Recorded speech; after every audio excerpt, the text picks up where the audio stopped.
Hello, everybody. Thank you for inviting me. After weeks of discussions about the burkini, whether it is clothing like any other, and about the right of wearing it, is it an individual freedom, or should it be known as the symbol of discrimination? The burkini became a hot item. The burkini and the veil in general is not an innocent piece of clothing. It is indeed the symbol of discrimination. The philosophy behind the hijab, or veil, which is based on theology, deprives women of their rights and freedom and makes them dependent of the man, who should give his permission for every single thing. Like, for example, even the right to study, work, or even the right to leave home. This philosophy makes women live like second-class citizens, with all the humiliation that comes with it. It disempowers and marginalizes women. Choosing to wear a burkini or a veil can't be seen as freedom of choice.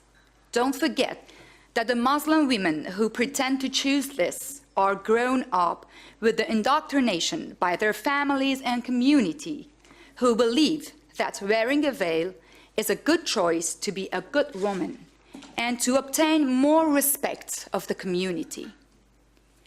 You can compare it with the fact that in Egypt, more than 90% of women are genitally mutilated, and a lot of them do this voluntarily, because otherwise they can't get married.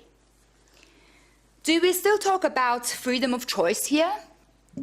It is also possible that some of the Muslim women wearing the burkini are victims of the Stockholm Syndrome, identifying with their oppressors.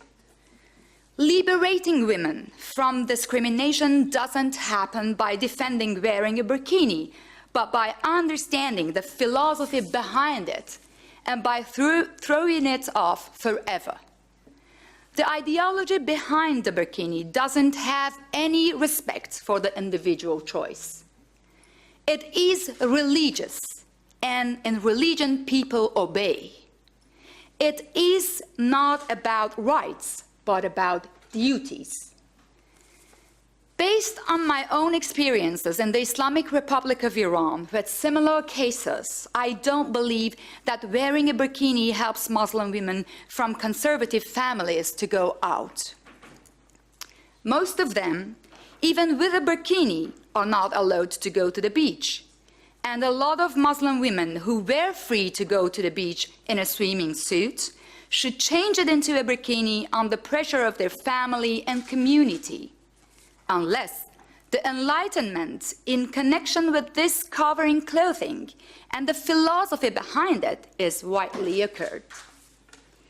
Of course, the ban on burkini doesn't solve the problem, but defending the right of wearing a burkini under the veil of freedom of clothing without criticizing the burkini itself is only propaganda for the conservatives in Muslim communities.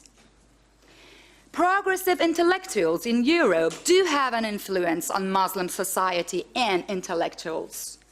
When some women in Muslim societies criticize the burkini as a symbol of discrimination, while some progressives of the West and inheritors of the values of the Enlightenment defend the right to wear a burkini without criticizing the ideology behind it, those women in Muslim society will be under pressure and become more isolated. This approaching gives more power to Islamism as well, and the consequences of this more powerful Islamism should not be ignored for the sake of world peace. Equal rights and positions for men and women should be our priority for women's sake and for a better future of the world.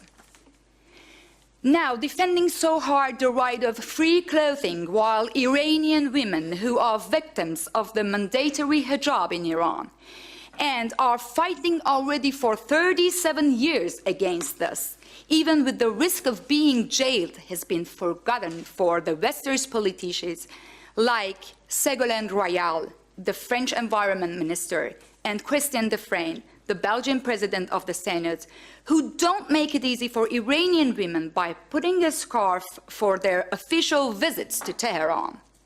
They give a very disappointing message of ignorance to Iranian women who keep on hoping and fighting against any kind of discrimination. Thank you for your attention.